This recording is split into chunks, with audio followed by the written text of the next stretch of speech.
안녕하세요. 여섯 항아리 한나사제입니다. 안녕하세요. 또 선생입니다. 오늘은 교회 내에서 정말로 성폭력이 발생했을 때 어떻게 해야 하는지에 대해서 좀 더 얘기를 나눠보면 좋을 것 같아요, 선생님. 네네. 가해자와 피해자 뭐 이런 특징 같은 게 있을까요? 성폭력 가해자, 피해자의 특징은 없습니다. 그래서 교인이든 성직자든 누구나 사실은 성폭력 가해자, 피해자로 이제 나타날 수 있고, 다만 관계의 특징은 있다. 이제 이렇게 보시면 됩니다. 성폭력 문제를 얘기할 때 우리가 권력관계라는 단어를 많이 쓰거든요.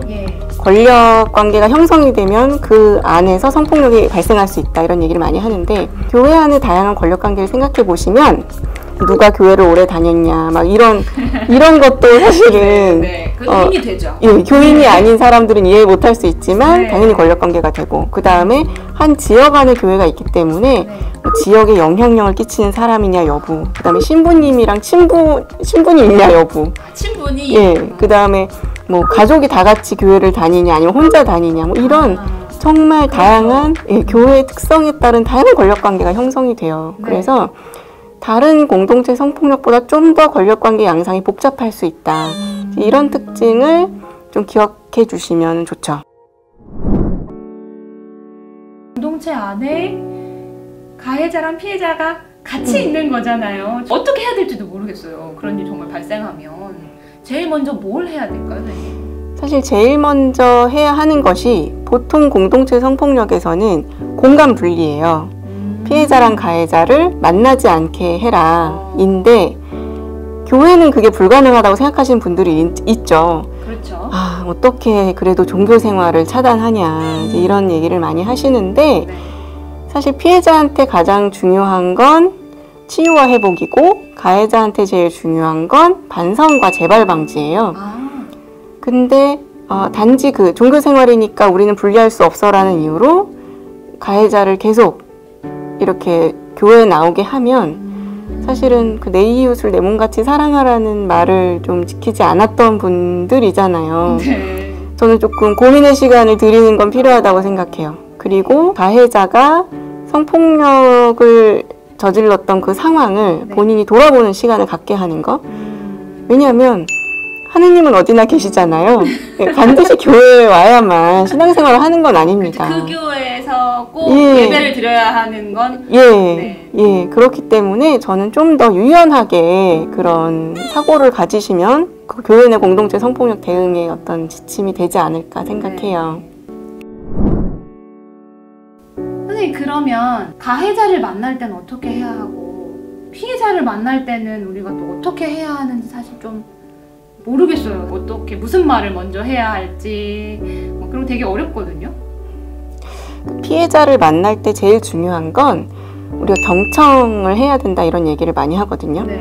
근데 여기서 경청이 그냥 듣는 게 아니라 피해자의 상황과 그런 입장을 고려해서 듣는다, 이게 되게 중요해요.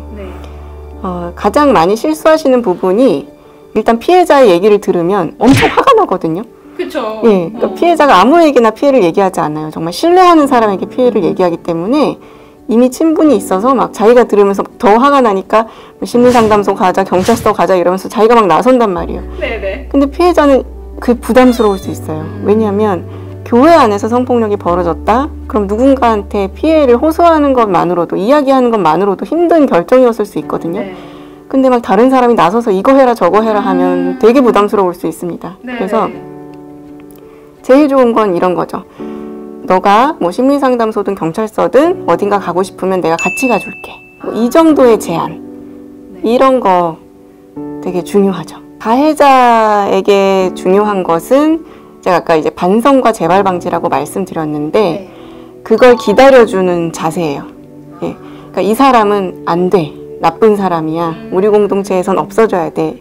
그러니까 이런 마음이 당연히 들죠. 당연히 들지만, 이 사람이 뭐가 변해야 될까를 같이 고민해 봐 주셔야 되는데, 왜냐하면 제가 만났던 모든 가해자들은 그 사람이 정말 사악하고 근본적으로 뭔가 본성이 이상해서 다른 사람을 추행하고 막 성적 언어를 쓰는 게 아니라, 이 공간에서는 그래도 되라는 마음이 있거든요. 예. 그래서 우리가 막 뉴스에서 보는 정말 흉악범, 전과몇범 이런 네. 사람들과 우리 일상에서 만난 가해자들의 차이점이 그런 거죠. 여기서는 성적 농담해도 되는 줄 알았는데 그런 분위기가 있었다는 거죠. 그래서 가해자 주변의 분들은 혹시 내가 그런 분위기를 같이 만든 건 아닐까? 좀 같이 생각해 봐 주시고 네. 가해자의 변화를 기다려 주시는 게 굉장히 중요합니다. 네. 선생님 말씀 듣고 보니까 제가 우리 공동체에서 어떤 분위기를 만들었었는지 좀 돌아보게 되는 것 같아요. 네. 마지막으로 좀 더 도움이 될 만한 이야기를 좀 해주실 수 있을까요? 저는 성직자분들께 좀 제안 드리고 싶은 게 있는데요. 또 성직자야. 제가 오늘 이제 4번에 걸쳐서 여러 가지 얘기를 드렸는데 언론에서는 사실 성직자 성폭력만 많이 얘기를 합니다. 근데 교인 간 성폭력도 사실 많이 발생하거든요. 교인들 간의 그런 복잡 미묘한 이해관계, 뭐 권력관계 이런 것들을 좀 세심하게 살펴봐 주시고 교회 안에 그런 역할들이 권위가 되어서 누군가에게 폭력을 가하는 행위가 있어서는 안 된다. 이 지점을 좀 긴장을 갖고 신자분들을 좀 지켜봐 주시고 보호해 주시고 돌봐 주셔라. 이거를 좀 제안드리고 싶고요. 그리고 성폭력 사건 해결은 누구나 어렵죠. 하지만 어느 공동체에서나 성폭력은 발생하기 때문에 어느 공동체나 성폭력 대응 역량을 키워야 돼요. 누구나 배우면 할 수 있습니다. 네. 그래서 한국여성인권진흥원, 한국양성평등교육진흥원 이런 기관 그 홈페이지 들어가시면 자료를 보실 수 있기 때문에 꼭 참고하셔서 도움 많이 받으셨으면 좋겠습니다. 선생님 나오셔서 사회에 걸쳐서 교회와 성폭력에 대해서 저희에게 알려주셨고요. 선생님 감사합니다.